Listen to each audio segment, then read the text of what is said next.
For 40 years, Denmark has been accepting many refugees from many countries. Now, what does its experience tell us about which policies have worked and what policies would work elsewhere? A new paper asks both these questions. Hello, Christian. Welcome. Hi, Tim.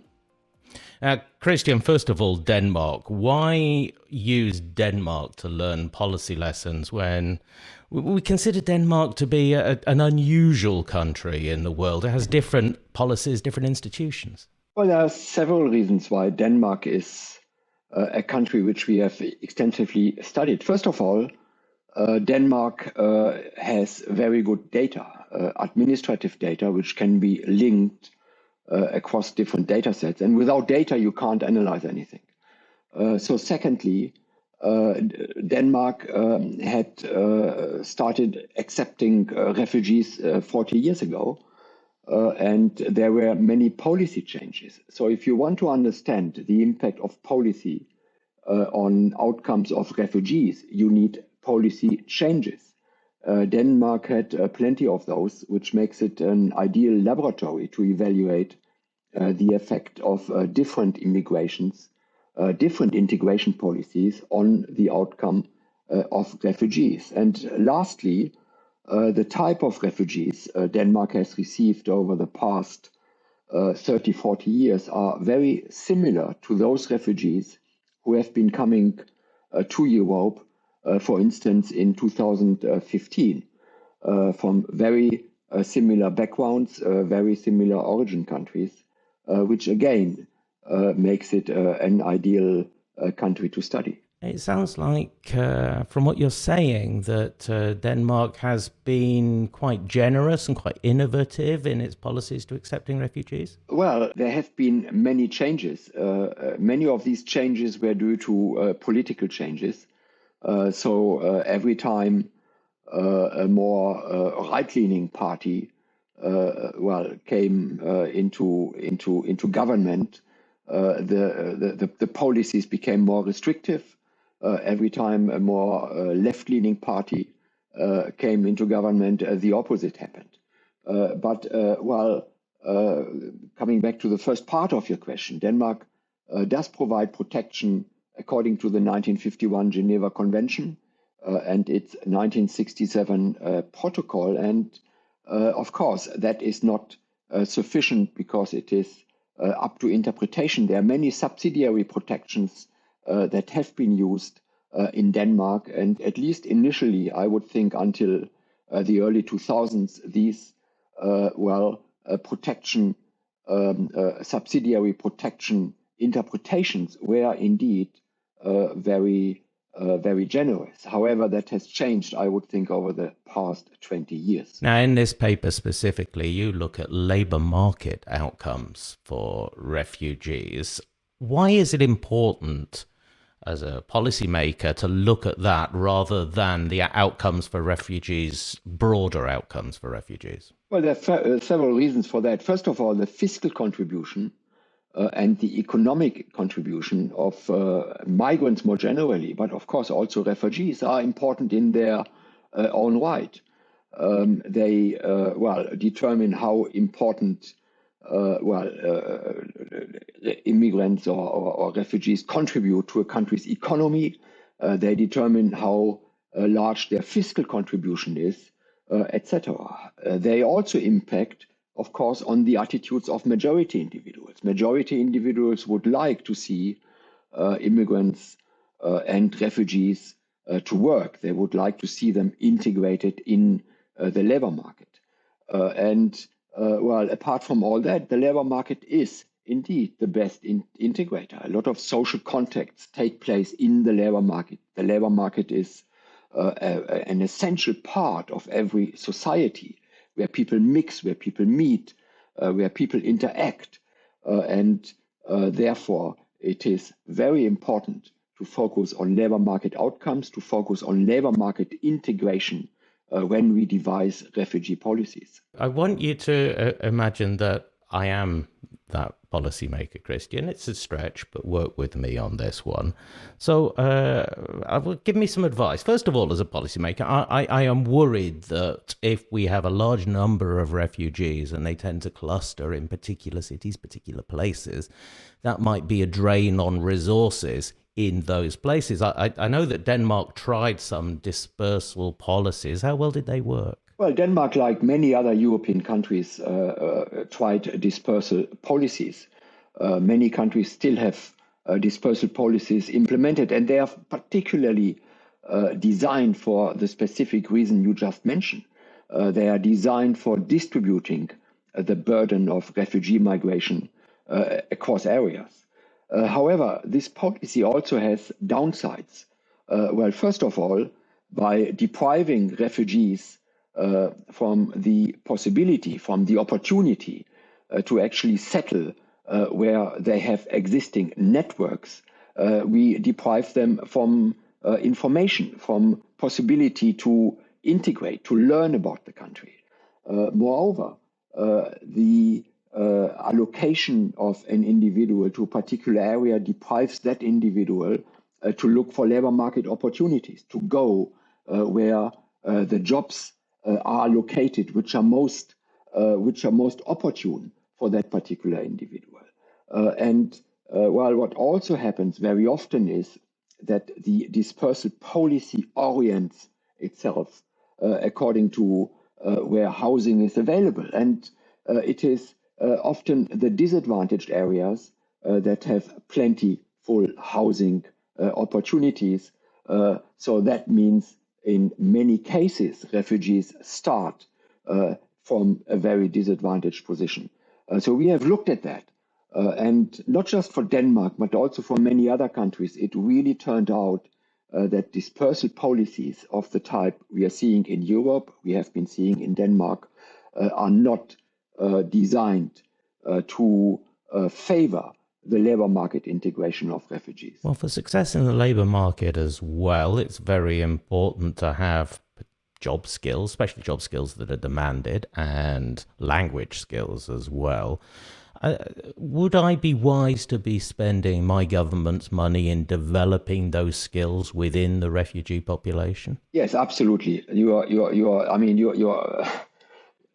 This is an extremely important point. Refugees are different from migrants. Refugees don't plan their migration. So let's say the surgeon who worked in Kiev and was forced to leave Ukraine because of what happened, had no idea where he or she would end up a month later. So suppose that person comes to the UK.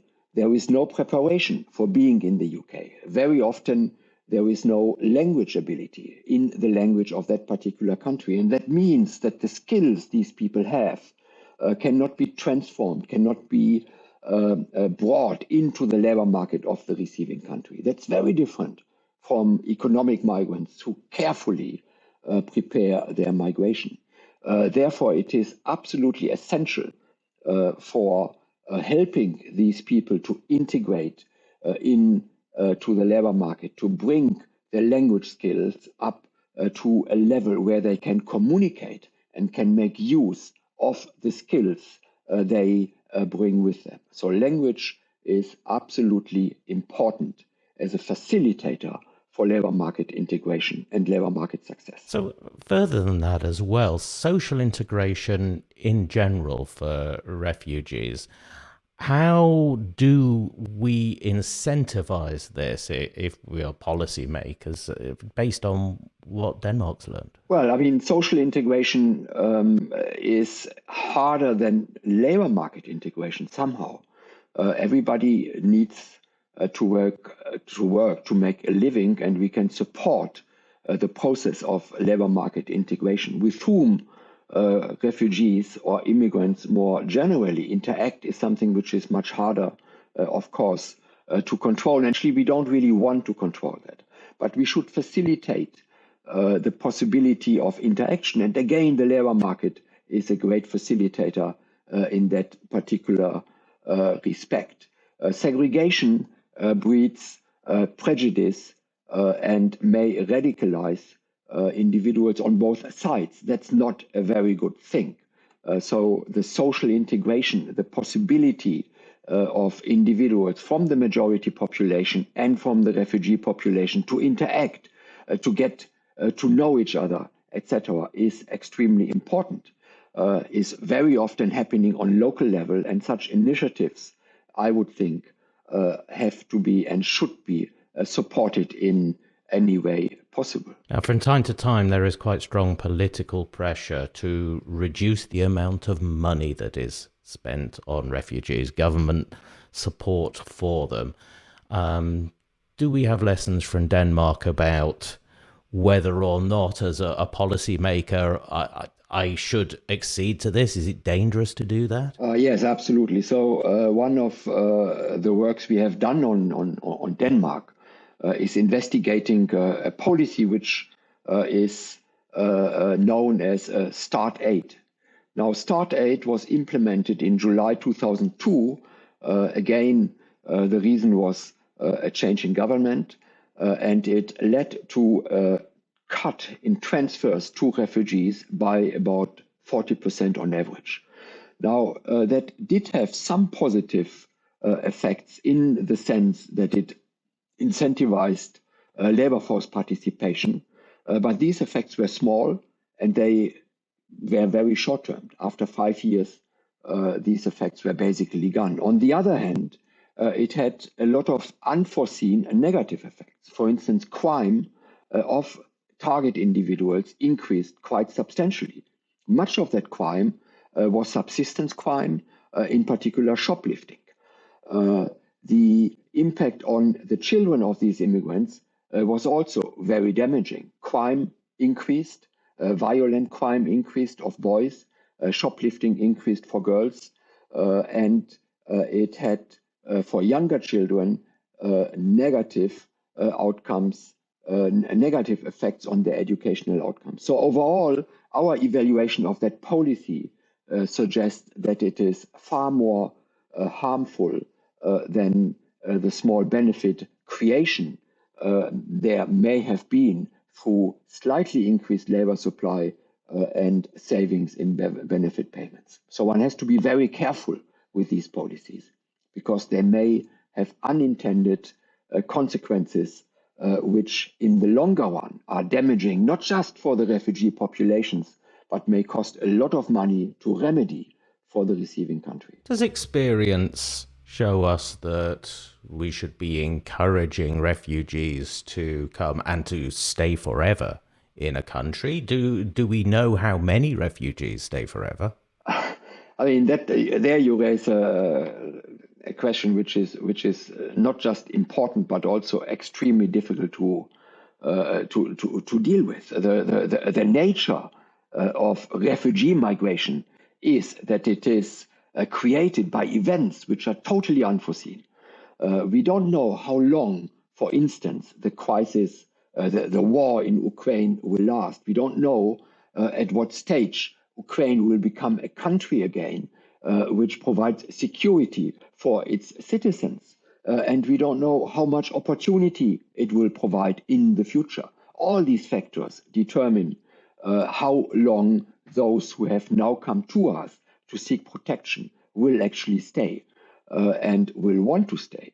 On the other hand, that brings our governments in difficulty because we not knowing how long this particular process will last means also that we don't really know what kind of facilities we make available for refugees. On the side of employers, it means they don't know how much to invest in these people because maybe they go back in 1 year time or maybe they stay for another 10 years.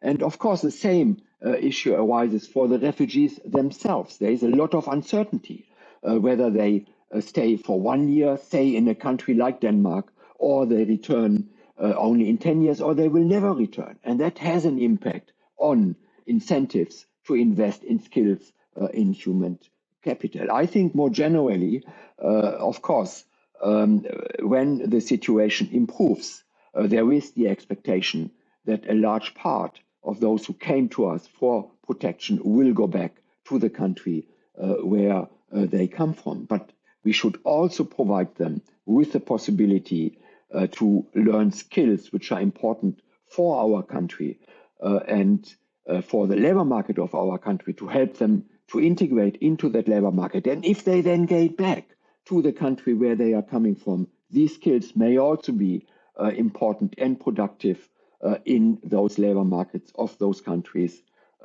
where they come from in the first place. Christian, thank you very much. This is a paper that asks a lot of very difficult questions, and the answers are extremely important, not just economically, are they? So thanks for talking about it.